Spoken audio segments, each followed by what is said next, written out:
कैसा हो मऊगंज के सभी प्यारे प्यारे दर्शकों को मेरा प्यार भरा नमस्कार। कैसा हो मऊगंज के शो में आज हमारे साथ हमारे खास मेहमान हैं भारतीय जनता पार्टी के वरिष्ठ नेता एवं समाज सेवी अरुण शुक्ला जी। आज उनसे होंगी कई मुद्दों को लेकर खास बातें। तो आइए शुरू करते हैं कैसा हो मऊगंज मिथिलेश त्रिपाठी के साथ। नमस्कार साथियों, इस बार कैसा हो मऊगंज में हमारे साथ जुड़ रहे हैं मऊगंज क्षेत्र के वरिष्ठ नेता भारतीय जनता पार्टी से, जिन्होंने एक समय ये माना जाता था कि पूरे प्रदेश में कांग्रेस का जलजला था। उस समय भारतीय जनता पार्टी को मऊगंज में जीवंत रखने का जिनका बहुत बड़ा योगदान रहा, आदरणीय अरुण शुक्ला जी, सबसे पहले आपका स्वागत है इंडिया रिपब्लिक न्यूज चैनल में। आपको भी धन्यवाद। आप बहुत पुराने कार्यकर्ता हैं और मऊगंज की वर्तमान स्थिति देख रहे हैं आप, तो कैसा हो मऊगंज, इस स्थिति से आप संतुष्ट हैं कि कुछ बेहतर इससे होना चाहिए? देखिए, ऐसा है कि हम 1981 में भारतीय जनता पार्टी में काम शुरू किए थे जी। उस समय मऊगंज में जो सड़कें थी, कहीं मोहरम नहीं था, पगडंडी रास्ते थे, और इन्हीं तमाम कांग्रेस के अन्यायपूर्ण नीतियों के विरोध करने के लिए हम लोग भारतीय जनता पार्टी में बाल्यकाल से काम करना शुरू कर दिए। और मेरे मन में कल्पना थी कि यदि कभी भारतीय जनता पार्टी की सरकार बनेगी तो हम लोग प्रयास करके ये सारी व्यवस्थाओं को ठीक करेंगे।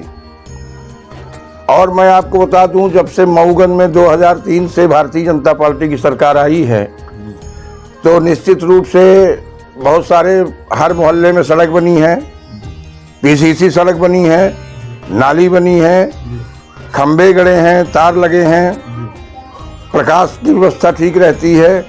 फिर भी मेरे मन में एक पीड़ा है कि मऊगंज में हम लोग निवास करते हैं।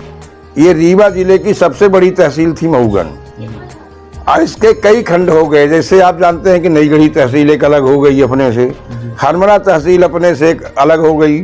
मऊगंज एक अनुविभाग था, अब इसके 2 अनुविभाग हो गए, एक हरमरा एक मऊगंज में।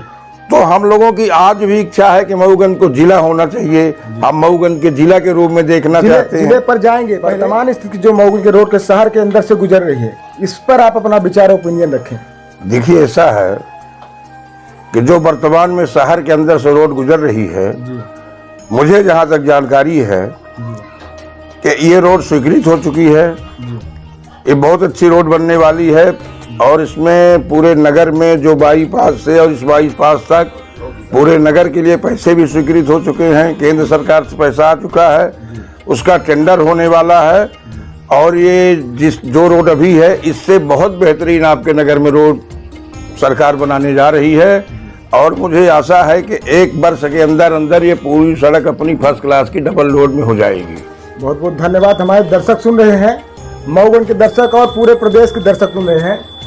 सबसे बड़ी बात यह है कि दूसरा सवाल मेरा यह है कि मऊगंज का प्रत्येक शासकीय कार्यालय आप देख रहे होंगे, यहाँ तक कि शिक्षा का मंदिर भी सुरक्षित नहीं है, अतिक्रमण की चपेट पर है। इसमें आप किसकी जिम्मेदारी तय करेंगे? देखिए, ऐसा है कि जहाँ तक आप कार्यालय की बात कर रहे हैं, आप देखिए इतनी बेहतरीन तहसील और अनुविभागीय अधिकारी बैठने की व्यवस्था हमारे मऊगंज में हमारी सरकार ने करवाया है। ये आपके सामने है। न्यायालय परिसर में आप देखे हैं कि इतनी सारी बिल्डिंग बन गई है। जो पहले एक बिल्डिंग थी, अब वो कई सारे बिल्डिंग बन गई, जिससे यहाँ का विकास हुआ है। हॉस्पिटल परिसर को आप देख रहे हैं, इतनी बड़ी अपनी हॉस्पिटल बन गई। सारे कर्मचारियों, नर्सों के लिए रहने की व्यवस्था कर दी गई। ये आपके सामने है जो भारतीय जनता पार्टी की सरकार द्वारा की गई है। हॉस्पिटल की बात आपने की, हॉस्पिटल की 8.5 एकड़ जमीन जो है और अतिक्रमण से गिरी है, वर्तमान टाइम में कितना है, इस पर किसकी जिम्मेदारी तय करें? किसका फेलियर है? जनता का फेलियर है कि नेता का फेलियर है कि आपका फेलियर है कि मेरा फेलियर है? इस पर आप बताइए। देखिए, ऐसा है कि ये जो है अतिक्रमण में तो है, मैं स्वीकार करता हूँ, लेकिन मैं आपको एक बात बता दूं, यहाँ के अनुविभागीय अधिकारी ने एक बार हमको बता रहे थे कि ये जो अतिक्रमण है इसको हम मुक्त करवाएंगे, इसका सीमांकन हो चुका है। अब जो लोग अतिक्रमण किए हैं उसका हटाने का काम प्रशासन करेगा, ये मेरी उम्मीद है। हम भी उसमें प्रयास करेंगे, बात करेंगे, विधायक जी से बात करेंगे, क्योंकि स्वास्थ्य सेवाएं सबसे बड़ी सेवाएं हैं, शिक्षा सेवाएं सबसे बड़ी सेवाएं हैं। शिक्षा के जहाँ तक हमारा विद्यालय के सामने जो अतिक्रमण है इसको भी हटना चाहिए, मेरी इच्छा है। और इसके लिए हम प्रशासनिक अधिकारियों से बात करेंगे। बरहाटा मोड़ है, कहते हैं कि ये जो आदर्श विद्यालय है उसका नाम तो आदर्श है, आज़ादी के पहले से वो संचालित है और उसकी दुर्दशा आप देख रहे हैं। एक बार वहाँ का अतिक्रमण लगभग गिरने की कगार पे आ गया था। लोग स्वतः अपनी स्वेच्छा से दुकानों को जो वहाँ से हटा लिए थे, उसके बाद वो कार्रवाई रुकी। इसमें किसकी जिम्मेदारी तय करेंगे आप? देखिए, ये आप बात ठीक कह रहे हैं, अतिक्रमण है, लेकिन हमारे नगर में छोटे छोटे व्यवसायी हैं, छोटे छोटे दुकानदार हैं। यदि एकाएक उनका अतिक्रमण गिरा दिया जाता है तो निश्चित रूप से उनके परिवार भूखे मरेंगे। हम उनको कहीं व्यवस्थित कर दें, उनको कहीं जगह मिल जाए कि अपना व्यापार करें, इसके बाद उसको हम लोग खाली करवाएंगे। यदि आज खाली करवा देंगे तो सब बेरोजगार हो जाएंगे। व्यवस्थित अभी तक हुआ नहीं, लगभग इससे पहले मतलब है जो है तो कई वर्षों से चल रहा है। कोई आज का तो कोई एक्सीडेंट है नहीं कि आज का है, कई वर्षों से। इसमें किसकी फेलियर मानते हैं, किसकी कमी किसकी है? इसमें प्रशासन की कमी है कि जनप्रतिनिधि की कमी है कि जनता की? देखिए, ऐसा है कि यहाँ का एक उल्टा सिस्टम था। यदि प्रदेश में भारतीय जनता पार्टी की सरकार थी 2003 से, इसके पहले यहाँ बहुजन का विधायक था, फिर कांग्रेस का विधायक था, वर्तमान में भारतीय जनता पार्टी के विधायक अभी हैं, 3 वर्ष से विधायक हैं। इसमें भी 1.5 वर्ष कांग्रेस की ही सरकार थी। हम उनको यदि माने तो 1.5 वर्ष के उस सरकार के विधायक हैं। इसके बावजूद भी उन्होंने बहुत सारे काम किए हैं। इसके बारे में भी हम बैठ के चर्चा करेंगे कि माननीय विधायक जी, इनको कहीं से अलग से व्यवस्था दी जाए और अपन फिर इसको खाली करवा के फर्स्ट क्लास की बाउंड्री बनवाएं। चर्चा करना एक अलग विषय। मेरा सवाल है कि जिम्मेदारी किसकी तय करे, फेलियर किसका? प्रशासन क्या है? देखिए, अन्य नगर पालिका मऊगंज से छोटी तहसील जो है और नगर पालिका है, उनमें ज्यादा विकास हुआ, मऊगंज में कम है। इसमें किसकी जवाबदारी आप तय करेंगे? मेरा सवाल सीधे, जब फेलियर किसका है ये बताइए मेरे को। देखिए, ऐसा है, फेलियर इसमें अगर हम कहें तो पूर्ववर्ती जो सरकारें थी ये तो हम उनका मानते हैं। और हमारे सरकार की भी ये मंशा है, विधायक जी की भी मंशा है, मेरी भी मंशा है कि हम वहाँ पे जो अतिक्रमण किए हैं तो एक अच्छी तरह से उनको दुकान बना दें, जिसमें वो स्कूल का गेट भी बन जाए और अपनी दुकान भी बन जाए। व्यापारी हमारे दुकान करें, उन्हीं को दुकान दे दी जाए। मेरे अभी जवाब मिला नहीं, फेलियर किसका? अभी तक हुआ नहीं, इसकी जवाबदारी किसे देंगे? फेलियर जो पूर्ववर्ती सरकारें हैं उनका है। अगर पहले से चाहती तो बहुत सारा मऊगंज के विकास हो जाता। आज लोग जरूर विकास की बात करते हैं कुछ लोग कि हमारे सरकार में ऐसे हुआ, हमारे सरकार में ऐसे हुआ। मुझे तो ये मालूम है कि कांग्रेस के सरकार में इसी मऊगंज हॉस्पिटल में मलहम और पट्टी तक नहीं मिलती थी, जो आज हमारे सरकार में भरपूर दवाई मिलती है। ये सबसे बड़ी उपलब्धि है। हमारे सरकार में डॉक्टरों के रहने की व्यवस्था है, नर्सों की रहने के लिए अच्छे फर्स्ट क्लास के भवन बन गए हैं। सारी मऊगंज की जनता जानती है, देखती है। लेकिन कांग्रेस के सरकार में हम लोग इसके लिए आंदोलन प्रदर्शन किया करते थे कि मलहम और पट्टी तक इस हॉस्पिटल मऊगंज में नहीं मिलती थी। जी, आपने जिले की बात की, मऊगंज में से लेकर प्रदेश और केंद्र तक भारतीय जनता पार्टी की सरकार है। निश्चित रूप से है। और लोगों द्वारा ये ओपिनियन मिल रहा है, बताया जा रहा है कि अपने प्रदेश के जो वर्तमान मुख्यमंत्री है माननीय शिवराज सिंह जी, उन्होंने खरखरी की सभा में आके बोला था कि आप मुझे अपना प्रतिनिधि दीजिए भारतीय जनता पार्टी से, मैं मऊगंज को जिला बनाकर दूंगा। और उनकी बात को मऊगंज की जनता ने स्वीकारा और भारतीय जनता पार्टी से विधायक चुन के दिया। तो क्या अब मऊगंज जिला बन जाएगा, बनना चाहिए? देखिए, मेरे निगाह में जिला मऊगंज को बनना चाहिए, क्योंकि मऊगंज एक बहुत बड़ी तहसील थी और रीवा जिले की सबसे बड़ी तहसील थी और इसके कई खंड हो चुके हैं। जैसे आप नई गढ़ी तहसील अलग हो गई हमसे, हरमना तहसील हमसे अलग हो गई, हमारा विभाग भी हमसे अलग हो गया, 2 विभाग हो गए, एक हरमना हो गया, एक मऊगंज हो गया। मेरा कहना ये है, लेकिन कुछ देखिए सरकार की भी समस्याएं हैं। हमने एक बार चर्चा किए थे तो ये जानकारी अपने को मिली कि जो राजस्व आय होती है तो मध्य प्रदेश में मतलब आगर मालवा की आगर जो राजस्व आय है वो कुल मिला के सबसे कम है। और उतनी अगर जिस दिन मऊगंज की राजस्व आय हो जाएगी, अपने आप मऊगंज जिला बनेगा। और इसके लिए हमारे माननीय विधायक प्रदीप पटेल जी भारी प्रयास कर रहे हैं और ये मुझे आशा है कि अंत तक मऊगंज जिला बन सकता है। बन सकता है, बन सकता है। अब राजस्व की आय के बारे में बात करें, यदि उतनी आय आ जाए तब मऊगंज जिला बन सकता है जी। तो ये उससे आय आएगी कहाँ से? देखिए ऐसा है कि हमारी साइट में बहुत सारे कृषक लगे हैं जी और जो अगर सही राजस्व आए वो शासन को देंगे रॉयल्टी, जी तो उससे हो सकता है कुछ राजस्व आय हमारी बढ़ेगी और कुछ जो अगल बगल के और गांव हैं उनको जोड़ दिया जाएगा, उससे भी कुछ हमारे मऊगंज के राजस्व आय बढ़ने में अच्छा उसका योगदान रहेगा। एक और सवाल आपसे बन रहा है, मऊगंज का सुंदरीकरण। मऊगंज के प्रत्येक जो है यहाँ पे देखिए पुराने तालाब हैं, आज अपने अस्तित्व को खो रहे हैं। एक सुंदरपुरा तालाब हो गया, रानी तालाब हो गया, इधर कालू तालाब, गुजरा तालाब, तो इनमें क्या कुछ होना चाहिए और क्या कुछ पहल की जानी बिल्कुल होना चाहिए। ये हमारी नगर पंचायत है जी, नगर परिषद, और ये देखिए काम नगर परिषद का है।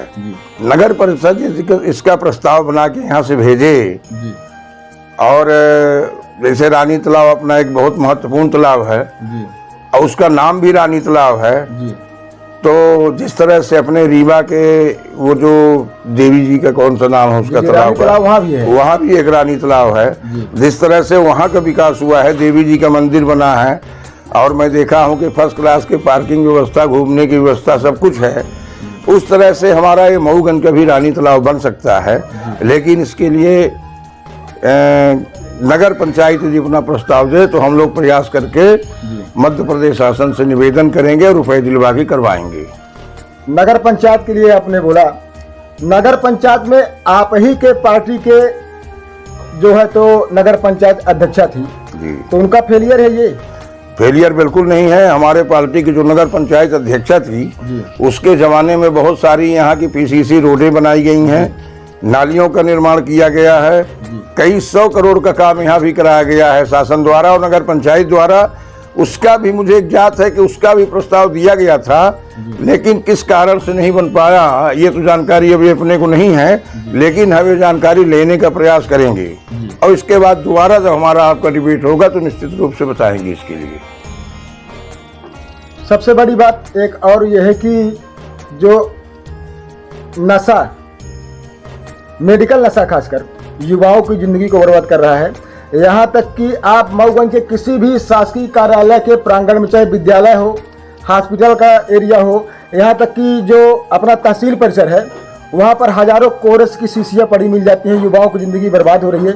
इस पर अपना विचार रखिए, किसका फेलियर है और क्या करना चाहिए?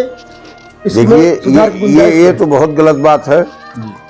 ये नशा नाश की जड़ है और इसमें से जो युवा पीढ़ी हमारी लिप्त है नशे में, उसमें कहीं में कहीं हम भी दोषी हैं। और दोषी हम इसलिए हैं कि हम अपने बच्चों को संस्कारित नहीं कर पा रहे हैं और इसके साथ साथ हमारे जो पुलिस प्रशासन है उसको भी ध्यान देना चाहिए, आबकारी विभाग हमारा है उसको भी ध्यान देना चाहिए। इसके बावजूद भी आप देखे होंगे आए दिन रीवा जिले में कोरेक्स कहीं पकड़ा जा रहा, तो कहीं गांजा पकड़ा जा रहा, तो कहीं कुछ कहीं शराब मिल रही है। ये प्रशासन हमारा काम कर रहा है, ये मैं नहीं कह रहा हूँ काम नहीं कर रहा है, लेकिन हमारी आपकी भी जिम्मेवारी है कि हम प्रशासन को अपने बताएं कि इस जगह ऐसा हो रहा है। तो हम तो डरते हैं, हम बता नहीं पाते हैं। और जो पुलिस प्रशासन को जानकारी मिलती है तो निश्चित रूप से छापा पड़ता है। मऊगंज में भी छापा पड़ा है, कई लोग पकड़े गए हैं, कई लोग जेल गए हैं, कई लोगों की हाई कोर्ट से जमानत हुई है। लेकिन मैं फिर भी मांग करता हूं अपने सरकार से और यहाँ के पुलिस प्रशासन के अधिकारियों से कि इसके लिए तो नशा मुक्त होना चाहिए, न तो मऊगंज में गांजा बिकना चाहिए और न तो कोरेक्स बिकना चाहिए। ये मेरी दिली इच्छा है कि चूंकि आने वाली पीढ़ी जो है ये नशे से ग्रसित हो जाएगी तो इस देश के भविष्य तो आने वाले पीढ़ी बालक ही होते हैं। आज इस देश के बचपन ही कमजोर हो जाएगा, उस देश की जवानी क्या होगी? जवानी क्या होगी? तो उन बच्चों के पिताओं से आप क्या मैसेज, उनको क्या आप संदेश देंगे कि उनको क्या करना चाहिए? उनको भाई थोड़ा उनसे भी मैं प्रार्थना करता हूं कि अपने बालकों को जब वो शिक्षा उनकी चौथी पंचमी हो जाए, साक्षर हो जाए, किताब पढ़ने लगें, तो मैं उनसे प्रयास करूंगा कि वो रामचरितमानस भी उनसे पढ़वाएं। रामचरितमानस तो निश्चित रूप से पढ़वाएंगे, जो जीवन के सारे संस्कार हैं तो वो सिर्फ रामचरितमानस में है, उसका अध्ययन करवाएं। जो नहीं करवा सकते हैं किसी कारण से, तो जो उनके मजहब में हो संस्कारित बात उसको पढ़ाएं, है ना। जब वो पढ़ेंगे तो न तो कहीं रामचरितमानस में कहीं नशे की तो बात है नहीं, जी और नशे की बात है तो वो भी समझते हैं कि राक्षस लोग करते थे, तो हम लोग मनुष्य हैं, देवतुल्य हैं।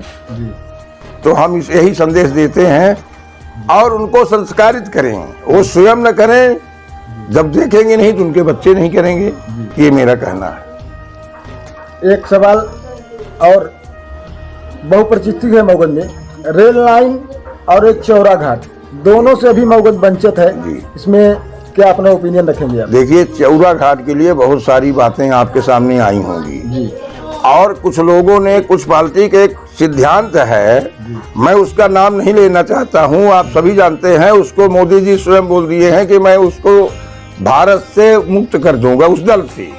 मैं नाम नहीं लेना चाहता हूं उस दल का, क्योंकि नाम लेने लायक ही नहीं है। तो उसके कुछ नेता यहाँ के जो स्थानीय हैं वो बार बार के चौरा घाट का उद्घाटन तो कर दिए, भूमि पूजन कर दिए, लेकिन कहीं न उसकी स्वीकृति है, न कहीं चार आने पैसा है। माननीय प्रदीप पटेल जी ने उसके लिए भरपूर प्रयास किए हैं, उसके लिए पैसा दिलवा दिए हैं, काम चालू हो गया है और चौरा घाट कट रहा है, रोड बन रही है।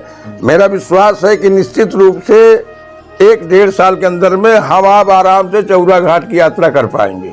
बड़े तेजी के साथ में काम लगा है और वहाँ काम शुरू है। जी जी रेल लाइन पर ओपिनियन रखे, हर बार सांसद महोदय बस ये सांसद में सवाल लागे, मिर्जापुर रेल लाइन जो है कंप्लीट होने वाली है। देखिए, जहाँ तक मुझे ज्ञात है रेल लाइन के बारे में, रेल लाइन का सर्वे हो चुका है, जो कुछ अधूरा था उसके लिए अभी पैसे भी मिले हैं, भारत सरकार के अभी बजट में आया है। और हमारे सांसद जी एक ऐसे हैं, ऐसे संत सांसद हैं कि मैं आपको बता दूं, रीवा जिले के लिए सबसे महत्वपूर्ण बात है, ऐसे आप अभी अखबारों में पढ़े होंगे कि जो रीवा जिले की हवाई पट्टी थी, उसके हवाई पट्टी सुधार करने के लिए बहुत सारे पैसा ले आए हैं, काम भी शुरू होने जा रहा है। इसी तरह से रेल लाइन का काम उनके रहते रहते प्रारंभ हो जाएगा, ये मैं आपसे, ये मेरी इच्छा है। और सांसद जिसके लिए हमारी भरपूर मदद भी कर रहे हैं और कोशिश कर रहे हैं, रेल मंत्री से हर बार मिलते हैं, चिट्ठी लिखते हैं, प्रधानमंत्री जी से मिलते हैं, और इसी कारण उसको पैसा मिला है। बरसों से इसके पहले भी कई सांसद थे, उन्होंने भी यही कहा। इस वाले कभी इधर इस जो अभी बजट पारित हुआ है, इसमें पैसा स्वीकृत हो चुका है, आने में थोड़ा टाइम लगता है, जैसे आएगा काम शुरू हो जाएगा, आपको दिखाई देगा जी। एक गंभीर विषय और है आपके सामने जी, आप नेता के साथ साथ फार्मर किसान भी आप हैं। जी जी। मऊगंज की राजस्व विभाग के व्यवस्था पे चलते हैं, कैसा वहाँ पे है मऊगंज के तहसील कार्यालय में, उसकी बूथ व्यवस्था से आप संतुष्ट है? पहले आओ पहले पाओ वाली व्यवस्था वहाँ पे चल रही है, ऐसा लोगों का कहना है। नहीं, ऐसा तो नहीं है।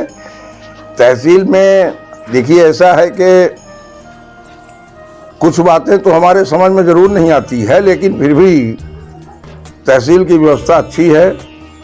उसको आप अच्छी मान रहे हैं? नहीं, अच्छी है ही। हमारे सुन रहे हैं आपको भाई देखिए ऐसा है कि उसमें कुछ, अब आप पत्रकार हैं, सब जानते हैं, उसमें उसके संबंध में ही लिखा रहता है सम्मान माल जी। आप देखिए तो सम्मान माल, उसका सम्मान तो माल हम नहीं, सम्मान माल का अर्थ ये है कि आप जैसे कार्यालय में गए, अब आपको जल्दी है, आपकी प्रोसीडिंग पूरी नहीं है। कुछ लोग तो यहाँ तक कहते हैं, जैसे बटनवारा के लिए गए, उनकी पुल्ली बन के आई नहीं, साहब मेरा फैसला कर दीजिए। अब बताइए, फिर वही लोग जबरदस्ती करते हैं, जबरदस्ती प्रयास करते हैं कि हमारा फैसला हो, पुल्ली आ नहीं रही है। तो देखिए, अगर प्रोसीडिंग से काम की जाए तो सबसे बढ़िया हमारी तहसील मऊगंज है और हनुमाना है, नई गढ़ी है, सब बढ़िया चल रहा है। लेकिन आपको भी अपनी जिम्मेवारी समझना चाहिए। पटवारी से पुल्ली बनवाइए, बटनवारा में आइए, सब आके यहाँ बयान दीजिए, आपका बटनवारा हो जाएगा। जवाब नहीं है। सम्मान माल आपने जो बोला, सम्मान माल, वो सम्मान पढ़ के माल बना रहे तो माल देने से क्राइटेरिया में आ जाएगा। नहीं, सम्मान पढ़ के उनको लगता है कि मैं कुछ दे दूं तो मेरा काम हो जाए, लेकिन ऐसा है नहीं, ऐसा है नहीं। इसलिए कि हमारे जो प्रशासनिक अधिकारी हैं, आप अभी देखते हैं कि अब ज्यादातर लोग लोकायुक्त भी डरने लगे हैं, इसलिए घूस लेने से भी डरते हैं कि भैया हमको तनख्वाह काम भरे की मिल रही, हम काम करेंगे, लेकिन काम तो वही करेंगे जो न्याय संगत होगा। अब कोई अपने भाई का हिस्सा अगर हड़पना चाहता है और पैसे देना चाहता है, तो ये तो मैं नहीं समझता हूँ कि अच्छी बात है। और हमारे प्रशासनिक अधिकारी इस तरह का काम भी नहीं कर रहे हैं यहाँ के, तो हम कैसे कह दें? काम बढ़िया चल रहा है मेरी निगाह में। अभी तक मेरे पास ऐसी कोई जानकारी नहीं आई, जब आएगी तो हम आपको बताएंगे निश्चित रूप से। स्वास्थ्य विभाग हाँ। 8 डॉक्टर पदस्थ हैं, हाँ बिल्कुल, बोर्ड में लिखा है जी। और अभी हाल ही में जो है तो अपने जो वर्तमान विधायक हैं और वर्तमान विधायक का मतलब कई वर्षों से मतलब चले दौरा चलता रहता है, यहाँ तक कि मध्य प्रदेश के विधानसभा अध्यक्ष ने भी यहाँ पे आकर दौरा किया और काफ़ी कमियां यहाँ पे पाई। वो व्यवस्था से क्या जो है उससे आप संतुष्ट हैं जो डॉक्टर यहाँ के दे रहे हैं? अपना ओपीडी छोड़कर क्लिनिक में ज़्यादा टाइम दे रहे, ऐसा लोगों का कहना है, तो इस कमी मानते हैं कि बेहतर व्यवस्था दे रहे हैं? देखिए ऐसा है कि कुछ कमी तो रही होगी, तभी तो हमारे विधायक जी निरीक्षण में गए थे जी, तभी तो हमारे सांसद जी, वो हमारे विधानसभा अध्यक्ष जी निरीक्षण में आए थे। बीच बीच में हमारे सांसद जी भी निरीक्षण करते हैं। कहीं में कहीं डॉक्टरों की कमी तो रहती है भाई। देखिए ऐसा है कि तनख्वाह तो उनको लाख 1.5 लाख रुपए गवर्नमेंट तो हमारी दे रही है। अगर जिसका पेट ज्यादा वजनी हो जाएगा वही ये व्यवस्था को गलत चौपट करते हैं, और अगर व्यवस्था सही होती तो हमारे विधायक कल क्यों जाते। व्यवस्था को ठीक करना ही तो हमारा लोगों का काम है, हमारे सरकार का काम है, और हमारे विधायक जी अनवरत ठीक कर रहे हैं, हम लोग ठीक कर रहे हैं। अब आपको दिखेंगे कि डॉक्टर वहाँ बैठेंगे। आज आप चले जाइए तो हॉस्पिटल में देखिए, आपको सारे डॉक्टर मिलेंगे। तो किसी को कहीं बाहर जाना पड़ा होगा तो वो छुट्टी लिए होंगे या कहीं लिख के कुछ दिए होंगे। एक कमी मैं आपके सामने रखूंगा कि जैसे आपके विधायक जी ने जाकर वहाँ पे निरीक्षण किया व्यवस्था के खिलाफ, ठीक है, और वहाँ पे ऊपर अपने वरिष्ठ अधिकारियों किसी विभाग से संबंधित बात की, तो उसको लोगों के मन में आया कि कमीशन, सोशल मीडिया में कमीशन नहीं मिल रहा है, कमीशन, उसके चक्कर बैठे आप उनको क्या बोलेंगे जो ऐसा बोल रहे हैं? देखिए ऐसा है कि जिनके दिमाग में कमीशन भरा होता है उनको कमीशन दिखाई देता है, उनको व्यवस्था नहीं दिखाई देगी। जो लोग एक कमीशन की बात कर रहे हैं, आज तक कोई एक आदमी हमारे विधायक ऊपर उंगली उठा दे कि चाय पिला दिया होगा व्यवहार में, चाहे तो हम भी पिला सकते हैं, कार्यकर्ता हैं, पार्टी के नेता हैं, लेकिन यदि 1 रुपए कोई अगर मऊगंज इस क्षेत्र में आज 3 वर्ष के अंदर में कोई 1 रुपए दिया हो तो आके सोशल मीडिया में ये भी कह सकता है कि मैंने 1 रुपए दिया हूं। तो मैं बताऊं, ये जबरदस्ती बदनाम करने की साजिश है। और सोशल मीडिया ही इस समय है तो अच्छी, लेकिन आप बताइए कि उसमें फालतू की बात उसमें लिखी जाती है, और इसी के खिलाफ जो है तो अभी भारत सरकार ने इसके लिए कानून बना रही है। इससे क्या होता है, देखिए कि जैसे हमारे विधायक बहुत अच्छे हैं, हॉस्पिटल में देखने के लिए गए, जनता ने उनसे बताया कि वहाँ डॉक्टर नहीं बैठते हैं, तो निरीक्षण करने मौके पर पाया कि वहाँ पे डॉक्टर, आप खुद मौके पे पाए कि 1 या 2 डॉक्टर बैठे थे वहाँ पे, जबकि 8 डॉक्टर हैं। अब ये भी जानकारी नहीं है कि वो डॉक्टर हैं कहाँ, अपने कमरे में हैं या बाहर गए हैं या उनका ट्रांसफर हो गया है, ये भी कोई जानकारी नहीं थी। इसी व्यवस्था के खिलाफ तो हमारे विधायक जी निकल बैठे थे। जो ऐसा बोल रहे हैं, लिख रहे हैं, उनको आप क्या संदेश देंगे? उनको आप हम एक ही संदेश देंगे कि हमारे क्षेत्र के नागरिक हैं, प्रतिष्ठित लोग हैं, लेकिन अफवाह फैलाने से समाज में एक अव्यवस्था होती है, एक कुरीति बढ़ती है। सच्चाई को प्रकट करिए, यदि आपको सच्चाई कहीं समझ में आता है तो उसको तो आप बताइए, लेकिन फालतू की बात अफवाह करने से, जैसे अभी आपको मैं एक बात बता दूं, अभी जो आपको मालूम है पिपराही से जड़कुल रोड के लिए विधायक जी को भूमि पूजन करना था, हैं? लेकिन कुछ राजनीतिक दलों के लोग जाकर के वहां धरना दे दिए, इस बात के लिए धरना दे दिए कि रोड बननी चाहिए। अरे जब तुमको मालूम है कि रोड बनने जा रही है तो फिर आपको चक्का-जाम धरने की क्या आवश्यकता थी? इसी तरह से आपको मालूम होना चाहिए कि एक बार हमारे विधायक जी बिजली के लिए यहाँ पे धरना दिए थे कि बिजली व्यवस्थित रहे हमारे क्षेत्र में, ट्रांसफार्मर लगे, जले ट्रांसफर बदले जाएं। लेकिन जब वो सब व्यवस्था हो गई, एक ट्रक केबल, बड़े ट्रक में केबल आई थी, मैं स्वयं देखा था, सारे ट्रांसफार्मर क्षेत्र के लगे केबल, जब लगने की बात आई तो इन्होंने बिजली के विभाग के खिलाफ आंदोलन किए कि नहीं केबल बदलनी चाहिए। अरे जब मालूम हो गया कि बदलनी चाहिए तो फिर आंदोलन किस बात का? देखिए कुछ लोगों के ऐसे झूठ, जैसे आपको मालूम होना चाहिए जब ये कोरोना की वैक्सीन बनी थी तो कांग्रेस ऊपर के लोग कहते थे कि ये पानी है, लग जाएगी तो लोग मर जाएंगे, और फिर वही लोग सब वैक्सीन लगवाए। आवाज बताइए कि पूरे देश में कोरोना है, लेकिन भारत कोरोना मुक्त हो रहा है। अब अपने यहाँ 0% आ रहा है रीवाई में, है कि नहीं ऐसा? तो मेरा कहने का मतलब है कि झूठ फैलाने की जरूरत नहीं। यदि विकास करना चाहते तो कांग्रेस वाले आगे बहुत पहले कर लेते, हमको आपकी बताने की जरूरत नहीं पड़ती। हम तो व्यवस्था देख रहे हैं, हमारे विधायक तो ऐसे हैं कि संत टाइप के वो भी हैं, सांसद भी ऐसे हैं कि जहां अपन जाएंगे व्यवस्था गड़बड़ है वहीं बैठ जाएंगे, चिट्ठी लिखेंगे, मुख्यमंत्री से बात करते हैं, सब करते हैं। आज दिन रात प्रयास कर रहे हैं कि हमारे क्षेत्र का ज़्यादा से ज़्यादा विकास हो और ज़्यादा से ज़्यादा हमारे क्षेत्र में सुरक्षा व्यवस्था रहे। यदि आप जानते हैं कि योगी मोदी यदि उत्तर प्रदेश में मिलकर चुनाव जीते हैं तो वहाँ सबसे बड़ी अच्छी बात थी कि जो वहाँ सुरक्षा व्यवस्था बहुत अच्छी थी। जी टाइम को देखते हुए सबसे आखिरी सवाल, जिले को लेकर आप अपने प्रदेश के माननीय मुख्यमंत्री जी से क्या अपील करेंगे हमारे चैनल के माध्यम से? माननीय मुख्यमंत्री जी से हम सिर्फ यही अपील करेंगे कि रीवा जिले की सबसे बड़ी तहसील होते हुए और उसको देखते हुए यदि माननीय शिवराज सिंह जी ने मऊगंज को जिला बना दिए तो हम भी अपनी राजनीतिक जीवन में ये मानेंगे कि हम सफल हो गए हैं और मेरी 40 साल की तपस्या धन्य हो गई है।